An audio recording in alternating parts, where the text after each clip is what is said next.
With the name of Allah Almighty, the most gracious, the most merciful, respected students, friend, follower. Today we are going to discuss Ode to Autumn. Ode to Autumn, it is an ode, and here poets discuss about autumn and its value, importance of autumn. Poet इस odd के अंदर discuss करता है कि spring की तो value है, no doubt there is value of spring and nobody can deny. कोई शख्स डिनाई नहीं कर सकता स्प्रिंग की वैल्यू को, लेकिन यहाँ पे पोएट आपको बताएगा कि इसकी अपनी वैल्यू है, आटम की अपनी वैल्यू है. कहते think not about the spring song, दो हैज़ दाई सॉन्ग टू, तुम्हारे अपने सॉन्ग हैं. यानी एक रोमांटिक पोएट हर चीज़ की वैल्यू बताता है, उसे भी आइडलाइज करता है, जिसको कोई डिस्कस नहीं करता उसको भी डिस्कस करता है.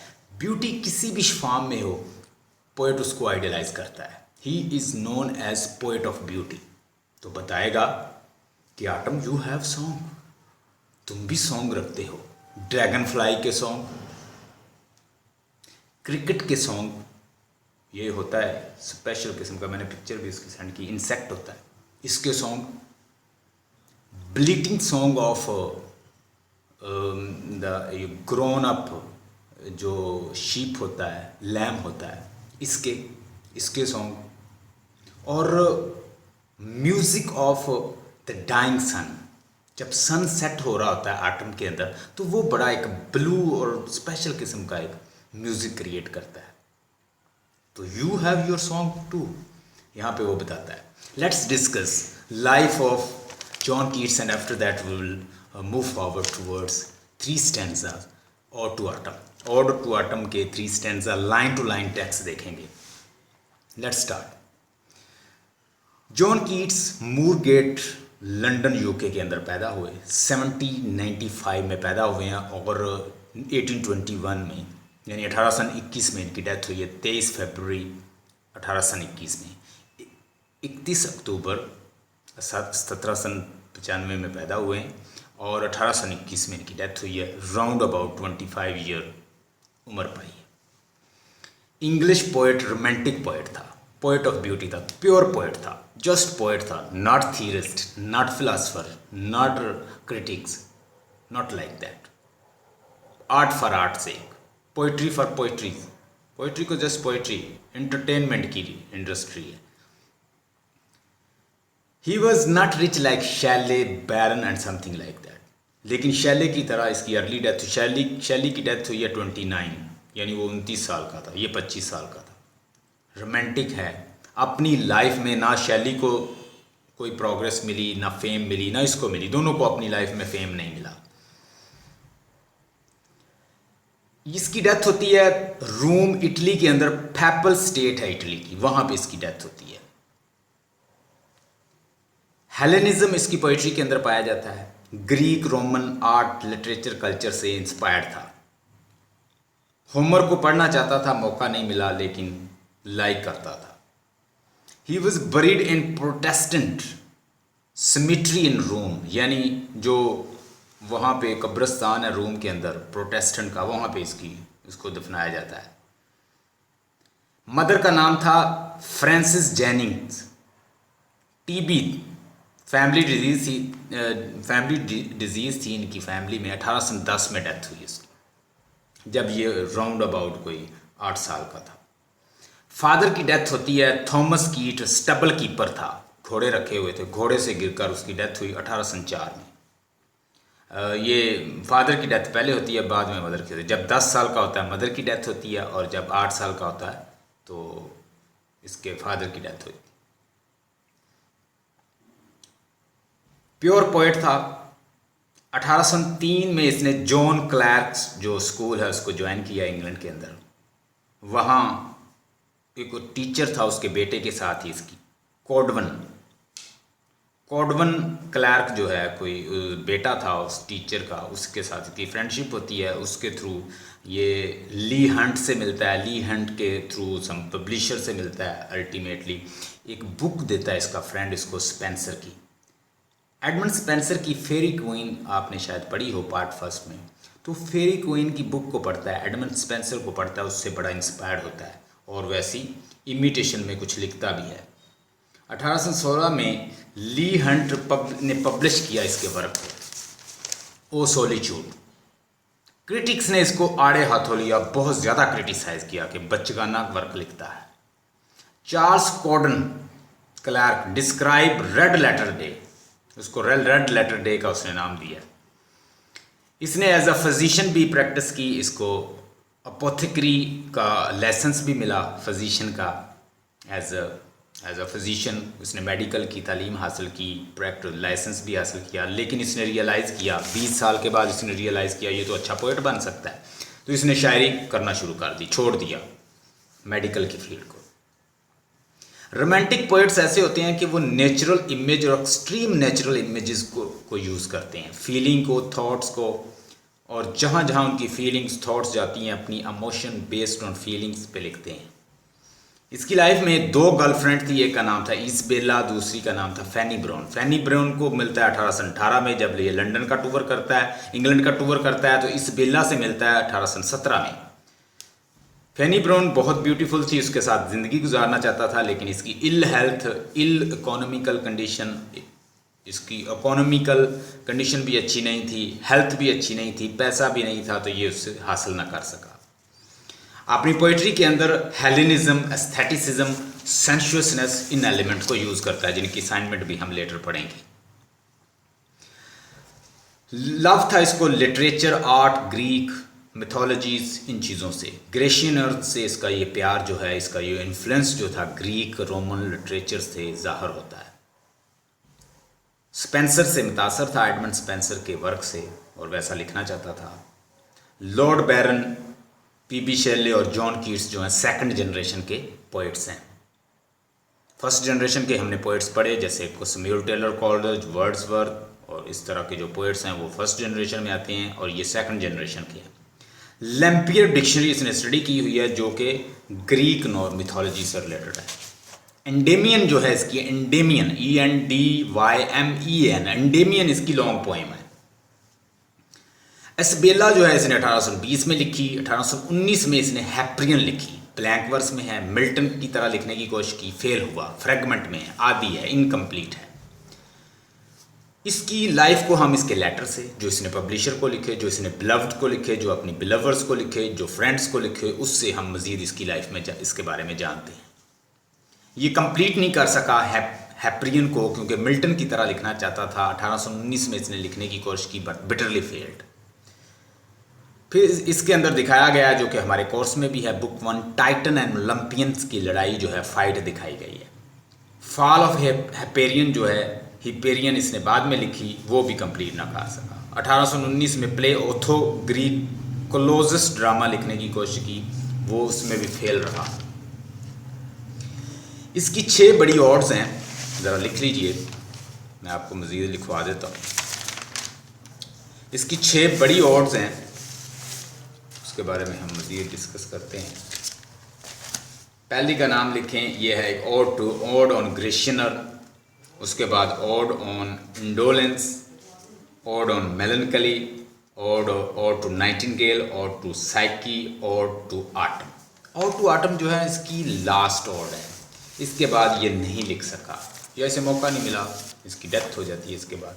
इसकी लास्ट ऑड है, यानी इससे पहले जो इसने वर्क कर लिया, जो भी इस जितनी ऑड्स थी, इसके बाद ये ऑड नहीं लिख सका, क्योंकि एक तो इसे मौका नहीं मिला, और ये इसकी लास्ट ऑड थी, ऑड टू आटम। आज हम इसकी ऑड टू आटम ही पढ़ेंगे। इससे पहले मैं थोड़ा सा इसकी लाइफ के बारे में डिस्कस करना चाहता हूँ। इसकी एज के बारे में आपको बताना चाह रहा हूँ जब इसकी डेथ होती है। ऑड का मतलब लिख लीजिए। ऑड की डेफिनेशन है जो मैंने विकिपीडिया से ली है। An ode is lyrical stanza. देखें, एक ओड जो होती है वो एक लिरिकल स्टैंजा होता है, lyrical, rhythmic, that can be संग। इट इज़ एलेबोरेटिवली स्ट्रक्चर्ड, ये बड़ा वाज़े स्ट्रक्चर्ड होता है, प्रेजिंग और ग्लोरीफाइंग स्पेसिफिक इवेंट, किसी खास इवेंट को एलेबोरेट करना, उस पर लिखना, उसको प्रेज करना, ग्लोरीफाई करना, ओड कहलाता है।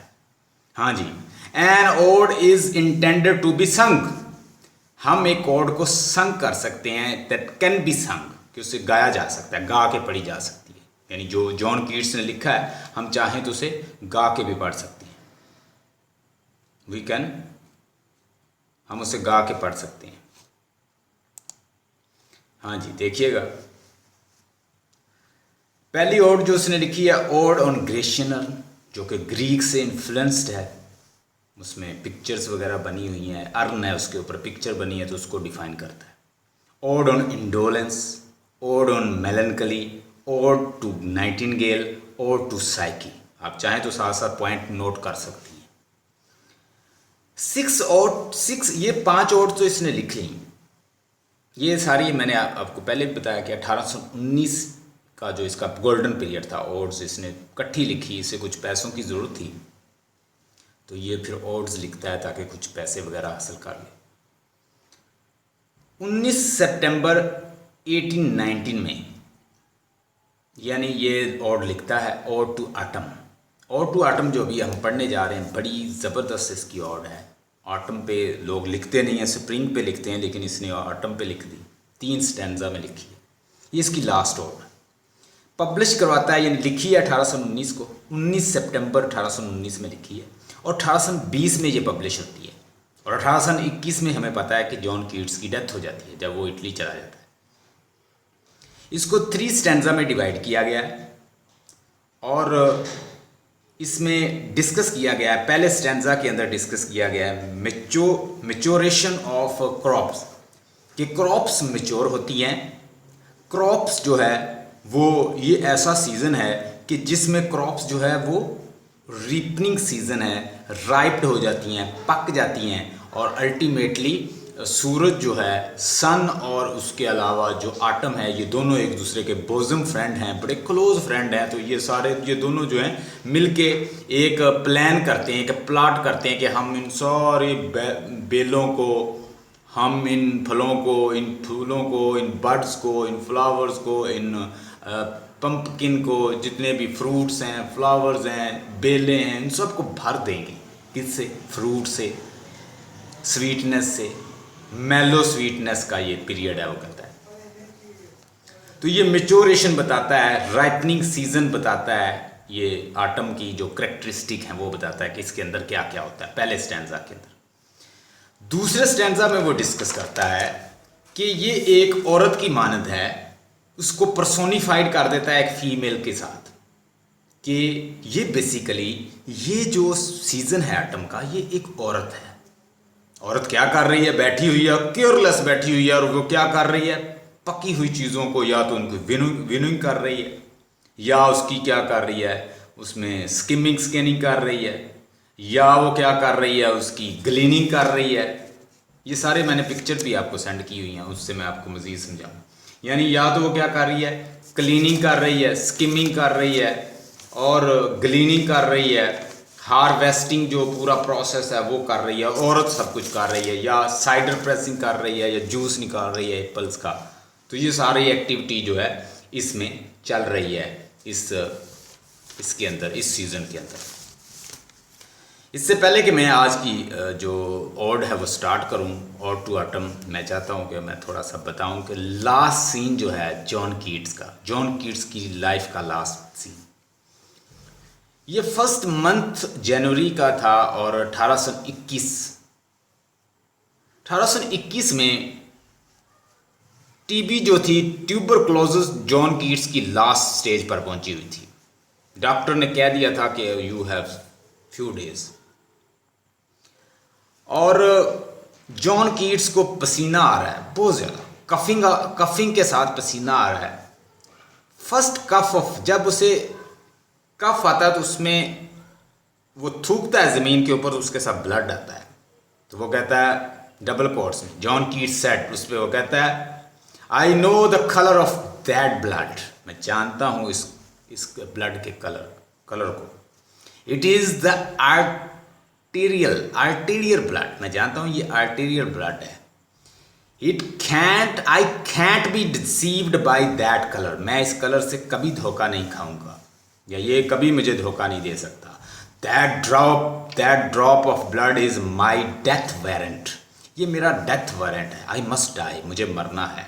I am dying, I shall die, मैं मर रहा हूँ, मैं मरूंगा। ईजी, अब मैं आसानी से मरूंगा। डोंट बी फ्राइटेंड, खौफजदा मत हो। बी फर्म, पक्के रहो। And thank it has come, और खुदा का शुक्र है कि ये आखिर मेरी मौत आ ही गई।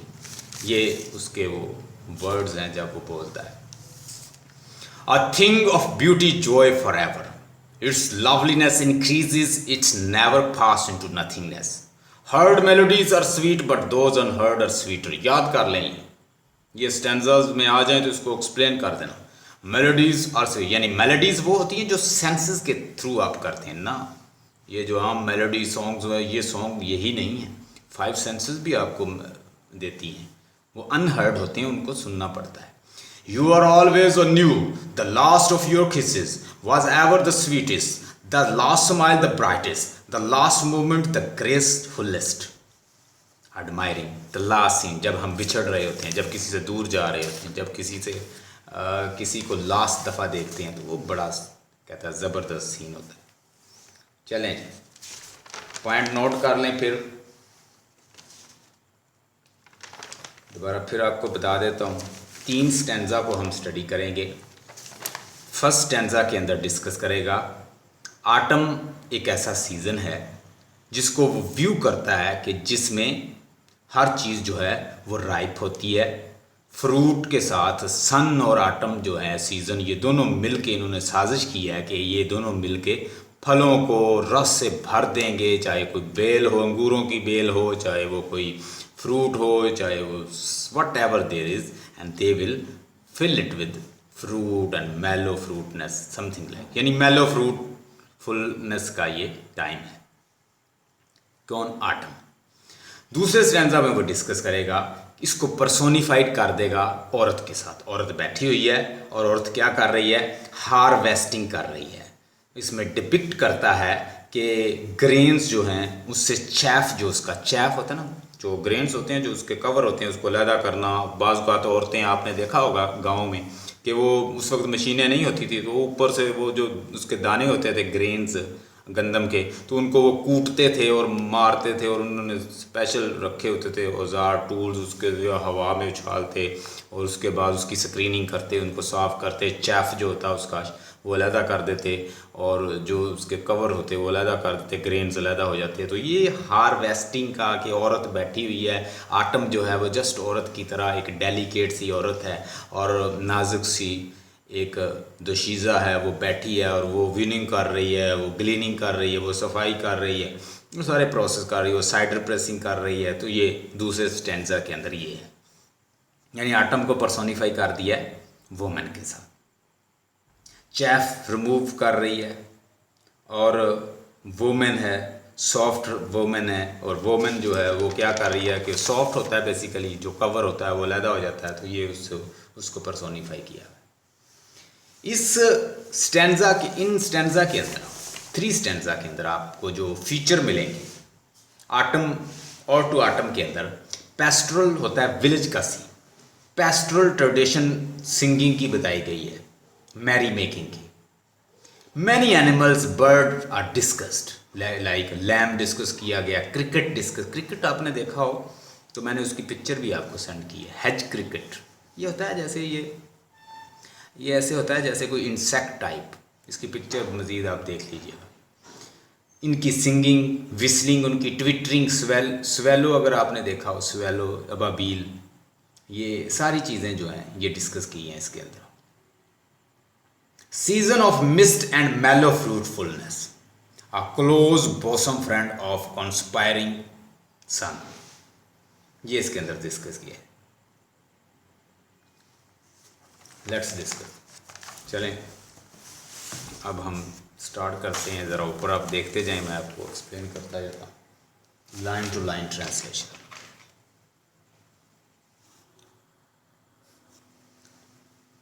Respected students, you are listening to the voice of Sir Rana. Our contact number is 030563194464. Let's discuss line to line translation or to atom. Or to atom. पहला स्टैंजा देखिएगा, season of mist and mellow fruitfulness. Season of mist and mellow fruitfulness. Close bosom friend of the maturing sun, conspiring him with how to load and bless, with fruit the vines that round the thatch eaves run, to bend with apples the most cottage tree, and fill all the fruit with the ripeness to the core, to swell the gourd and plump the hazel shell, with sweet kernel होता है basically Giri, to set the budding more, and still more later flowers for the bee, until they think warm day will never cease, for summer has overbrimmed with clammy cells. Clammy होता है वो जो शहद बनता है ना, तो cell के साथ जैसे भर जाता है, उस सिचुएशन को बता रहा है। देखिएगा, season of mist and mellow fruitfulness. मेलो फ्रूटफुलनेस, मेलो का मतलब लिखें फ्रूट, पके हुए फल। राइप, मेलो का मतलब राइप, फ्रूटफुलनेस मीठे रसदार, fully grown. Season of mist, close bosom friend of the maturing sun, कहता है कि जो आटम है वो सीजन है धुंध का, और मेलो फ्रूटफुलनेस पके हुए फलों का। मेलो फ्रूटफुलनेस पके हुए फलों का। क्लोज बॉसम फ्रेंड, बॉसम होता है जिगरी दोस्त, ऑफ द मेच्योरिंग सन, ये कहता है फुल्ली ग्रोन, बढ़ते हुए सूरज का बड़ा जिगरी दोस्त है आटम। यानी आटम और सन जो है ये दोनों बड़े जिगरी दोस्त हैं, बॉसम फ्रेंड, एक दूसरे के बड़े करीब। क्या करेंगे ये? कॉन्स्पायर करेंगे, दोनों एक दूसरे के कान में कहेंगे हम ये करेंगे। अब देखिए ना, उनको पर्सोनीफाई किया हुआ है। Conspiring him how to load and bless, ये दोनों एक दूसरे के साथ सलाह कर रहे हैं, ये दोनों एक दूसरे के साथ प्लॉट कर रहे हैं, ये दोनों एक दूसरे के साथ कॉन्स्पायर साजिश कर रहे हैं कि हमने क्या करना है। How to load and bless, किस तरह हमने ब्लेस कर देना है, भर देना है, किनको? With fruit the vines that round the thatch eaves run. Thatch आपने देखा, ये घर होता है, उसकी छतें होती हैं। मोस्टली उसकी पिक्चर मैंने सेंड की है, आप देख लें, उसके ऊपर मैंने लिख दिया दैट राउंड द थैचेस, जो छतें हैं घरों की, ईव रन्स, और उसके ऊपर जो मीटू से जो उसके ऊपर उसके साथ दरख्त हैं या कॉटेज है। विद फ्रूट वाइन्स, के तमाम वाइन्स को, बेलों को, इनकी और फ्रूट्स को, दैट राउंड द थैचेस, जो उन घरों के इर्द गिर्द लिपटी हुई हैं। क्या करना है उनको? To bend with apples and mossed cottage trees, और जितने भी कॉटेज के ट्री हैं, और इनको कहता है झुका देना है फलों के, यानी एप्पल के ट्री को इतना फ्रूट देना है कि वो झुक जाएं। द मोस्ट कॉटेज ट्री, और वो जो कॉटेज के साथ ट्री हैं, झोंपड़ों के साथ, कॉटेज के साथ, कहता है जो ट्रीज हैं उनको क्या कर देना है। And fill all fruit with the ripeness to the core, और उनको अंदर तक कहता है पका देना है, राइपनेस पका देना है, टू द कोर, उनके अंदर तक, यानी उनके अंदरूनी हिस्से तक को सन और आटम ने सलाह की है कि हम दोनों मिलके उसको पका देंगे। एंड फिल ऑल फ्रूट, और सब यानी फ्रूट को विद राइपनेस पका देंगे, टू द कोर, उसके अंदर तक। टू स्वेल द गोड, और कहता है फुला देंगे, स्वेल का मतलब होता है फूलना, द गोड कद्दू, पंपकिन, और कहता है पंपकिन को हम क्या करेंगे, फुला देंगे। ये दोनों मिलके कह रहे हैं, कौन? सन और बोसम फ्रेंड उसका आटम। एंड प्लम्प, प्लम्प का मतलब लिखे मोटा करना। हैजल, हैजल खरोट, ठीक है जी। कहता है और हम क्या करेंगे, ये दोनों क्या करेंगे, मोटा कर देंगे hazel, plump the hazel shell, कहता है अखरोट के जो शेल है, उसका जो टुकड़ा है या उसका जो कवर है, उसको हम मोटा कर देंगे, पंप कर देंगे, प्लम्प कर देंगे। विद अ स्वीट कर्नल, और उसकी हर गिरी को कहता है पका दे, मीठा कर देंगे। टू सेट बडिंग मोर, और उसकी पत्तियों को कहता है सेट बडिंग मोर, उसकी पत्तियों को और खिला देंगे।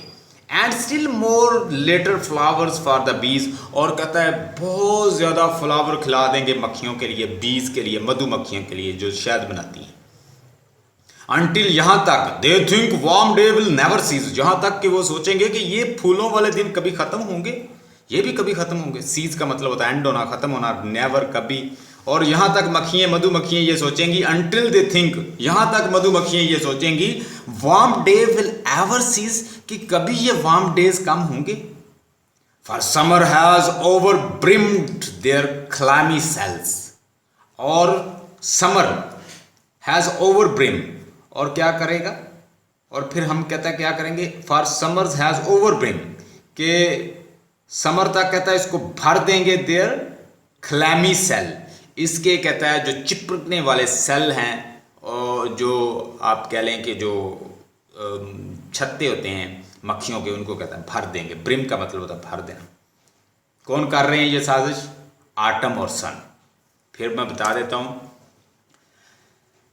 आटम जो है जॉन कीट्स कहते हैं ये सीजन है मेलो फ्रूटफुलनेस का, पके हुए फलों का और धुंध का।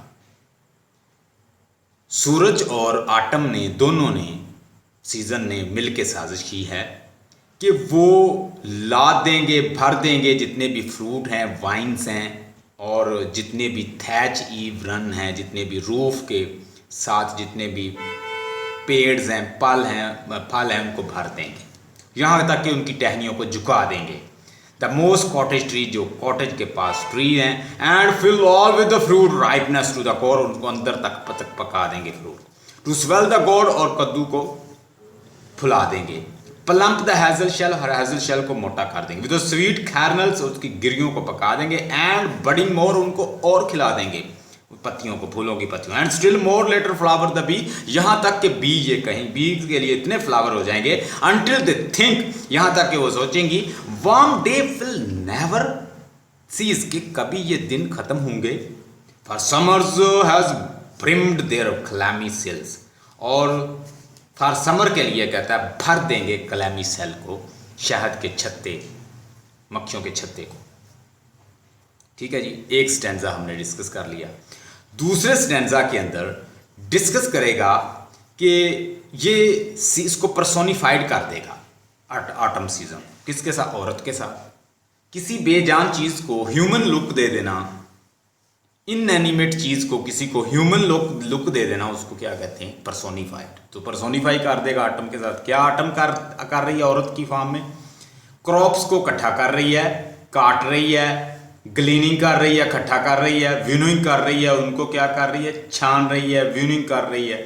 तो ये सारे जो प्रोसेस हैं, इकट्ठा करना, काटना, साफ करना, और उसके बाद जूस बनाना, ये सारे प्रोसेस जो है वो आपके लिए आटम कर रहा है औरत की शक्ल में। अब देखिएगा, Who hath not seen thee often amid thy store? Sometimes whoever seek abroad may find thee sitting careless on a granary floor, thy hair soft lifted by the whirring winds, or on the half-reaped furrow sound asleep, drowsed with the fume of the poppies while thy hook spears the next swath and all its twinned flowers, and sometimes like a gleaner thou dost keep steady thy laden's head across a brook, or by the cider press with the patient's look. ये सारी चीज़ों इसके अंदर मुश्किल words हैं, वो आपने note करने हैं। क्लैमी सेल जो मैंने पीछे आपको बताया, उसका मतलब लिख रहे हैं चिपकना। मक्खियों के छत्ते के अंदर जो शहद से जब भर जाता है तो वो चिपकने लग जाता है।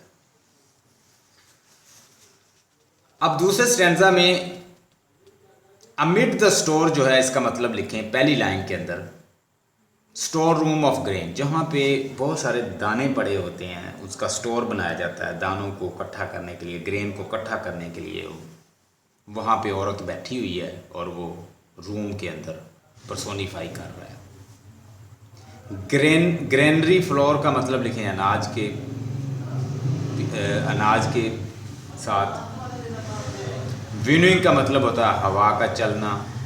फरो का मतलब होता है खेत। और उसके बाद होता है ड्रॉस्ट। ड्रॉस्ट का मतलब होता है नमनेस, जैसे हमने पहले पढ़ा था, sleepy condition. Fume of puppy जो होता है स्निफिंग ऑफ द प्लांट्स, ये ऐसा प्लांट होता है जिससे फीम बनती है। फीम ये नशा आवर कोई दरख्त होता है। स्पार्क का मतलब होता है छोड़ देना। और ट्विंड का मतलब होता है फूलों से लपेटना। क्लीनर का मतलब होता है प्रेस करना, साफ करना, स्टेडी, आस्ता आस्ता। ब्रूक होता है नाले, खेतों के अंदर जो नाले होते हैं स्मॉल छोटे। साइडर प्रेस होता है जूस को प्रेस करना। ऊजिंग का मतलब होता है जूस निकलने वाली बूंदें, जूस की जो बूंदें निकल रही हैं।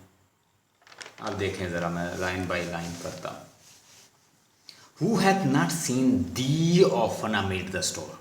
किसने तुम्हें नहीं देखा है। एटम सीजन कहता है तुम्हें किसने नहीं देखा, तुम स्टोर के दरमियान हमें अक्सर मिलते हो। हैथ जो है ये पुरानी इंग्लिश हैज़ है। दी का मतलब होता है यू। दाए का मतलब होता है योर, पुरानी इंग्लिश है, old English. Who hath not, किसने तुमको नहीं देखा, देखा है किसमें, दी तुम्हें, ऑफन अक्सर, अमिड द स्टोर किसने तुम्हें स्टोर के अंदर नहीं देखा, यानी जो ग्रेन्स वाले स्टोर होते हैं उसके अंदर कहता है जी किसने तुम्हें नहीं देखा उन स्टोर्स के अंदर। Sometime who ever seek abroad may find, अगर हम कभी कहता है कि हु एवर, जो कोई भी कहता है वो कंट्री साइड पे, अब्रॉड का मतलब कंट्री साइड का, कोई भी बाहर निकलता है तो वो कहता है तुम्हें पा सकता है या देख सकता है। दी सिटिंग केयरलेस, तुम बिल्कुल कहता है केयरलेस, लापरवाही से। ग्रेनरी फ्लोर, एक फ्लोर पे बैठी हो जहाँ पे दाने जो हैं, फ्लोर जो हैं इकट्ठे किए जा रहे हैं, वहाँ उस फ्लोर पे बैठी हो, फर्श पे क्या कर रही हो।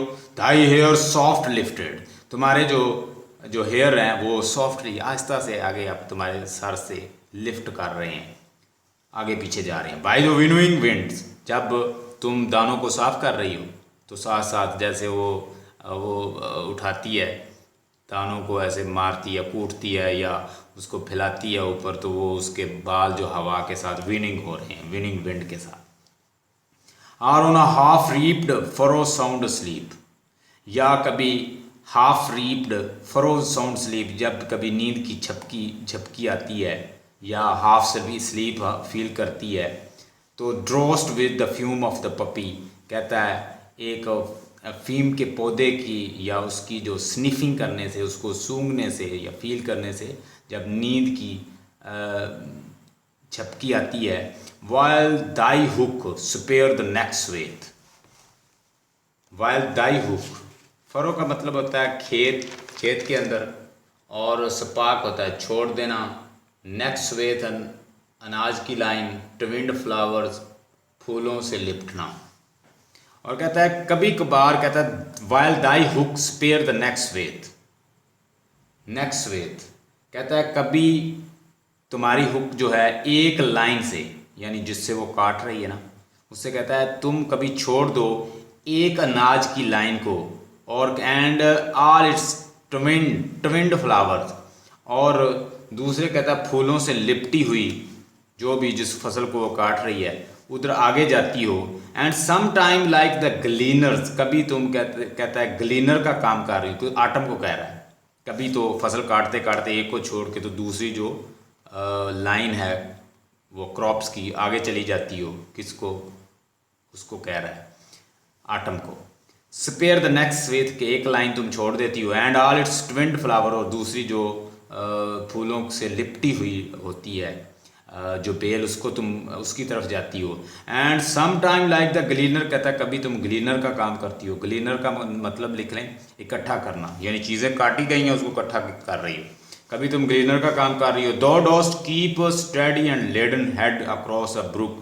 और कभी कभी तुम क्या करती हो कि छोटे छोटे जो नाले हैं, यानी खेतों के अंदर जो नाले हैं, laden head across the brook, उनसे गुजरती हो। बाय द साइडर प्रेस, कभी तुम क्या करती हो, सेबों का रस निकालती हो। विद द पेशेंट लुक, बड़े सब्र से। दो watches last oozing hour by hour, और तुम सेबों का रस निकालते निकालते तुम यानी आस्ता आस्ता घंटे, यानी एक घंटे के बाद दूसरे घंटे तक ऊजिंग करती हो, इंतज़ार करती हो, यानी जूस निकलने का या बूंदों का इंतज़ार करती हो, देखती हो। He is talking about the female को इंट्रोड्यूस करवा रहा है, किसके, उसको पर्सोनीफाई कर दिया। 3 स्टैंजा के अंदर वो डिस्कस करेगा कि ए समर, कहता है आटम, तू स्प्रिंग को ना देख, तुम्हारा एक अपना म्यूजिक है। You should not see, you should not see at spring because you have your own beautiful songs, तुम्हारे अपने ब्यूटीफुल सॉन्ग हैं। इसमें वो डिस्कस करेगा क्रिकेट, हैज क्रिकेट जो है ये ऐसा कीड़ा होता है, मकोड़ा होता है, ये भी गाता है, ठीक है जी। इसमें वो डिस्कस करेगा लैम के सॉन्ग को। इसमें वो डिस्कस करेगा कि लैम का बकरा जो मिमयाता है, लैम यानी लैम का जो बच्चा है, यानी जो मेमना है, वो जो मिमयाता है या जो मेमना जो आवाज़ निकालता है उसे ब्लीट कहते हैं। तो उसके मिमियाने की जो आवाज़ है वो भी बड़ा अच्छा साउंड प्रोड्यूस करती है। तो उन सारों को वो डिस्कस करेगा। ये इंपॉर्टेंट स्टैंजा है, इसको अंडरलाइन कर लें। Where are the song of spring, कहाँ हैं बहार के सॉन्ग। अब ये रेटोरिकल क्वेश्चन, इसको कहते हैं रेट्रिकल क्वेश्चन। ये रेट्रिकल क्वेश्चन होता है, ये होता है कि उसके अंदर ही जवाब होता है। ए वेयर आर दे, कहाँ हैं।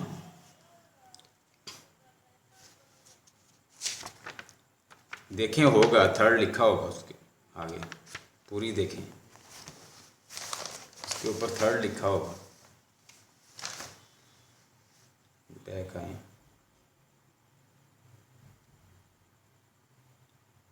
जो मैं पढ़ रहा हूँ ये नहीं आ रहा उसके ऊपर।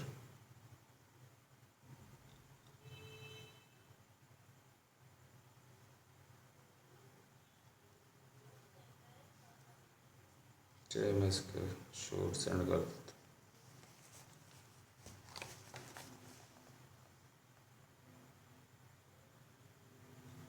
हाँ जी, देखें मिल गया।